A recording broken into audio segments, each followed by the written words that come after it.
ভয় করে ওয়াজ করি না, পেট দেখেও ভয় করে ওয়াজ করি না, একমাত্র আল্লাহকে ভয় করে ওয়াজ করি। কোনদিন টাকার দাবি করে ওয়াজ করি না। 6 বছর ধরে ওয়াজের মাহফিল, গত রাত 2টা ছিল, এগুলো বলি না। এটা নিজের কথা বললে অহংকার আসবে, আল্লাহ যাতে অহংকার না দেয়। সবাই বলি আমি। আপনাদের দোয়ার বরকতে সারা আসাম, কলকাতা, শিলচর পর্যন্ত প্রোগ্রাম হয়। 6 বছরে কোনদিন 1 টাকাও কোনদিন ডিমান্ড করে নেই নাই। আর 2টা মাদ্রাসা চালাইতেছি, একটা এতিমখানা, 91 জন ছাত্র, তার ভিতরে 27 জন এতিম। 1 টাকাও এতিমের ফিস নেওয়া হয় না। কোনদিন মোনা বস্তা নিয়ে ধান কালেকশন, চাউল কালেকশনের জন্য পাঠাই না। কষ্ট করে ইনকামের টাকা এতিমের জন্য খাটাই। বুঝতে পারছেন?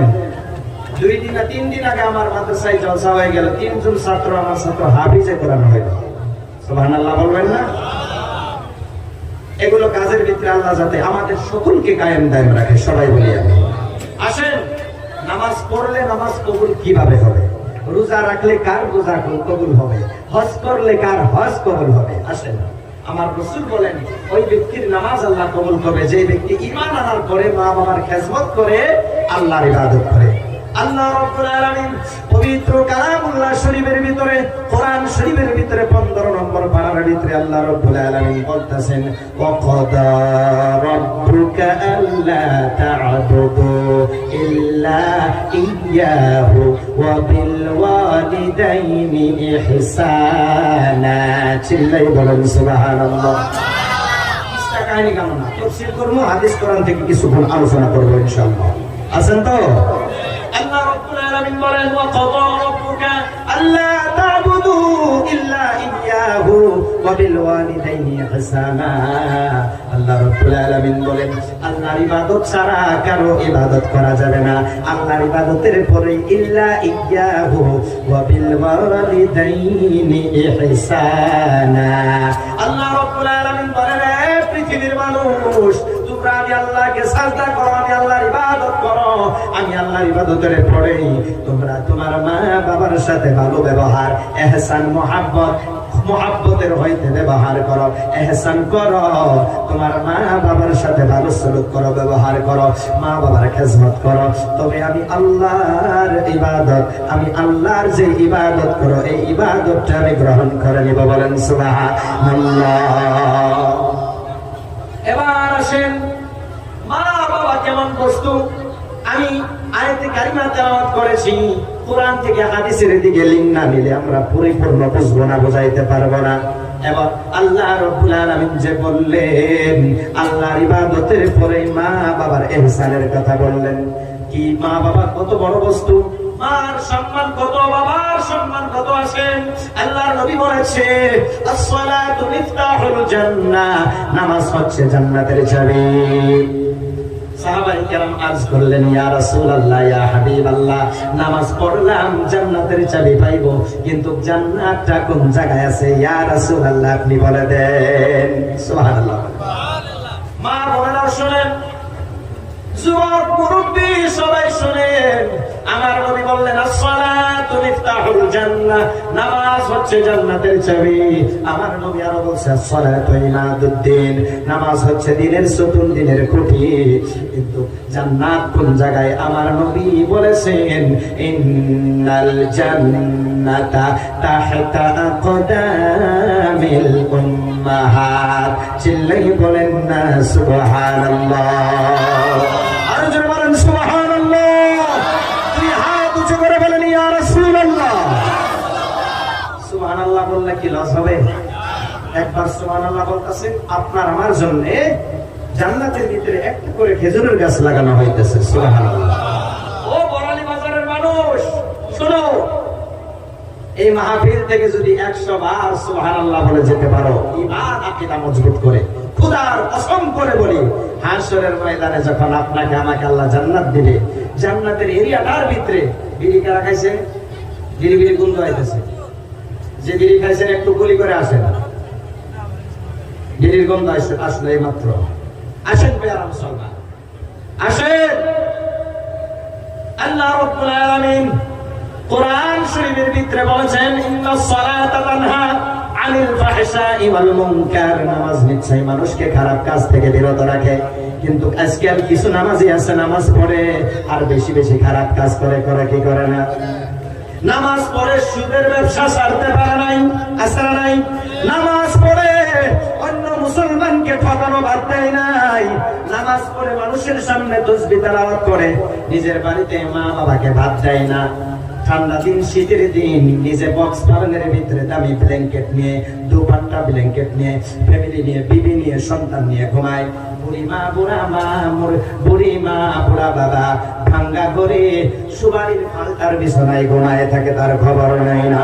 খোদার কসম করে বলি, আল্লাহর ইবাদত করতে হলে মা বাবার খেদমত করে করতে হবে। আল্লাহ তখন ইবাদত গ্রহণ করবেন, তখনই গ্রহণ করবেন মা বাবার খেদমত করে যেই বান্দা ইবাদত করবে, আল্লাহ রাসূলকে জান থেকে বেশি ভালোবেসে আল্লাহর ইবাদত করবে।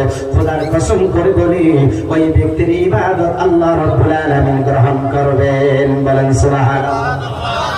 এবার আসেন, নামাজ পড়েও ভালো হয় না, আবার কিছু নামাজি ভালো আছে।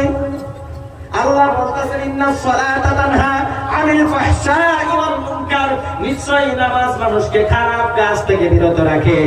যারা সঠিকভাবে নামাজ আদায় করে তারা খারাপ কাজ থেকে দূরে আছে। যারা নামাজ পড়ে মা বাবার খেদমত করে তারা খারাপ কাজ থেকে দূরে আছে। যারা নামাজ পড়ে সুদের থেকে দূরে আছে তারা ভালো আছে।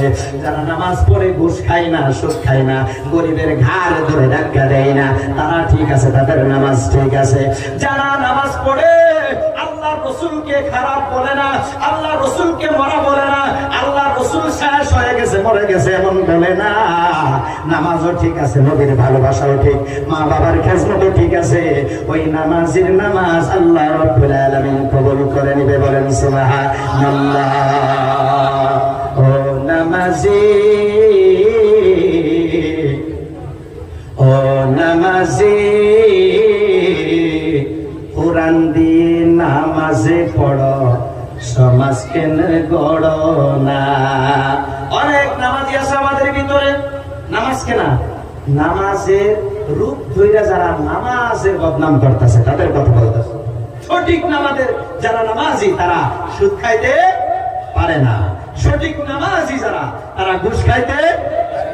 খারাপ লাগতেছে বলবো, সঠিক নামাজি যে সে বিড়ি খাইতে পারে না, সঠিক নামাজি যে সেই ভাং খাইতে পারে না, সঠিক নামাজি যে সেই যুবক লাল বোতল মুখে নিতে পারে না, সঠিক নামাজি যে সেই মা বাবার সাথে খারাপ ব্যবহার করতে পারে না, সঠিক নামাজি যে সেই আহলে বাইতের সাথে দুশমনি করতে পারে না, সঠিক নামাজি যে সেই দয়ার নবীর সাথে দুশমনি করতে পারে না।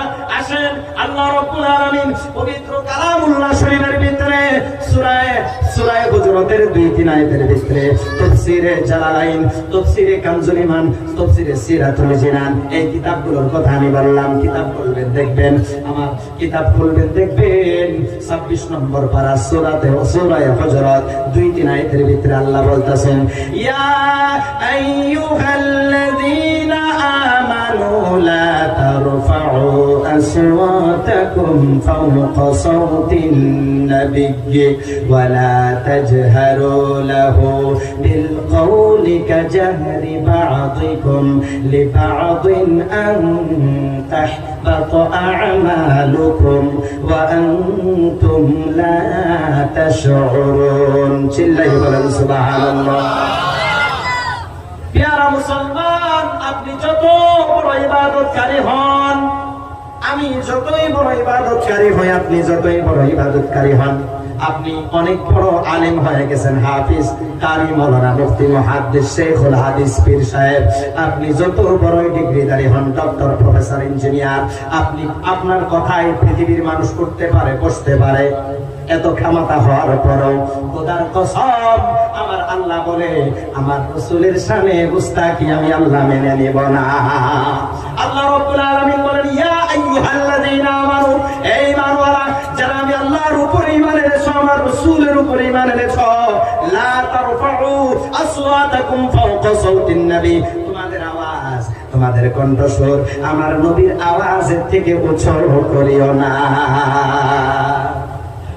ولا تجهروا له بالقول كجهر بعضكم لبعض أن تحبط أعمالكم وأنتم لا تشعرون আমরা সাধারণ পাবলিক একে অপরের সাথে যখন আলোচনা বিলোচনা করি, আলোচনার সময়ে ছোট বড় আমরা কোনো মানসিক বুঝি না, উচ্চ নিচ দেখি না।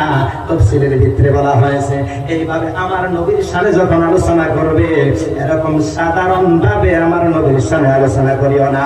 তোমাদের আওয়াজ যাতে, তোমাদের কণ্ঠস্বর যাতে আমার নবীর কণ্ঠ থেকে উঁচা হয় না, আমার নবীর সামনে চুল পরিমাণ বিয়াদবি যাতে না হয়।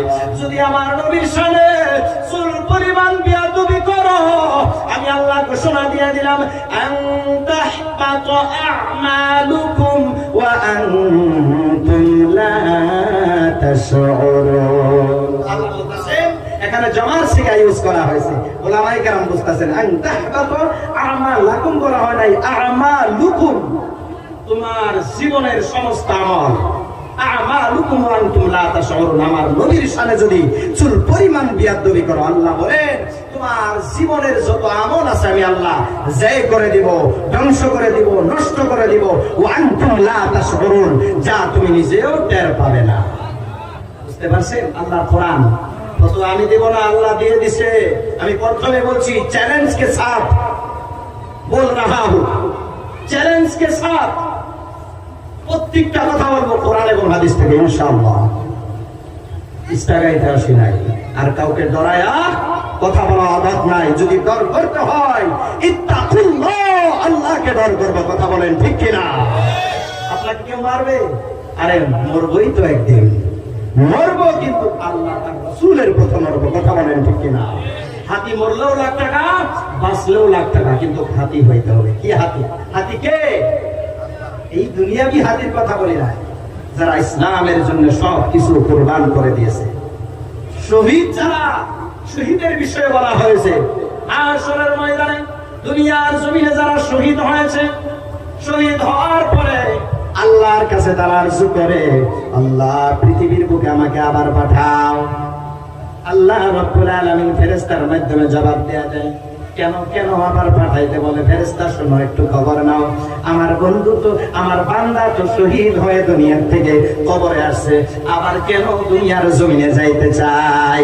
ফেরেশতারা ডাকতে বলে, ও আল্লাহর বান্দা, ও নবীর গোলাম, নবীর উম্মত, তুমি দুনিয়ার জমিন থেকে শহীদ বরণ করে আল্লাহর রাস্তায় জান দিয়ে তুমি কবরে এসেছো, আবার কেন দুনিয়ার জমিনে যেতে চাও?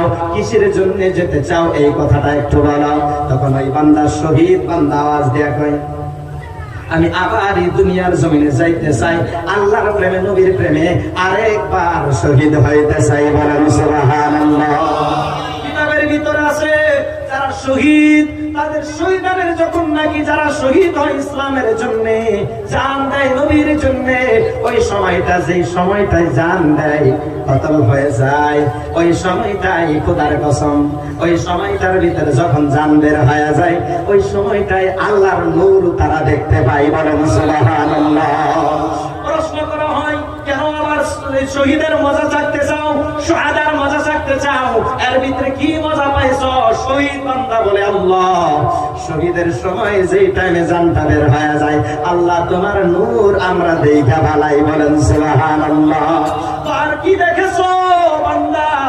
তখন শহীদান বান্দা বলে, যখন শহীদ হই কলিমা পড়ি লা ইলাহা ইল্লাল্লাহু মুহাম্মাদুর রাসূলুল্লাহ, লা ইলাহা ইল্লাল্লাহ যখন বলি আল্লাহর নূর দেখতে পাই, মুহাম্মাদুর রাসূলুল্লাহ যখন বলি আমার দয়ার নবী আমাদের চোখের সামনে হাজির হয়ে যায়। বলেন সুবহানাল্লাহ। আর জোরে বলেন, দুই হাত তুলে বলেন সুবহানাল্লাহ। আর জোরে বলেন ইয়া রাসূলুল্লাহ। আমরা নবীর মহব্বত চাই কি চাই না? নবীর মহব্বতের নাম ঈমান। হাদিস, বুখারী শরীফের হাদিস, আমার আপনার নবী বলেন, পৃথিবীর বুকে আদম নবী থেকে ঈসা নবী পর্যন্ত কোন নবী, কোন রাসূল কেউ এই চ্যালেঞ্জ মারতে পারে নাই। আমার নবী চ্যালেঞ্জকে সাথ বলেছে। আমার নবী তিনটা এমন চ্যালেঞ্জ করেছে, খালি তিনটা না, হাদিস করলে আরো বেশি পাওয়া যায়। তিনের থেকে চারটা চ্যালেঞ্জের কথা আপনাদের সম্মুখে বলবো। এই চ্যালেঞ্জ আদম নবী থেকে ঈসা নবী পর্যন্ত কেউ এই চ্যালেঞ্জ করতে পারে নাই। কোন নবী কি বলছে যে আমাকে যদি ভালো না বাসো তুমি ঈমানদার না? বলছে কি না? আমার নবী বলেছে লা ইউমিনু, তুমি মুমিন হতে পারবে না।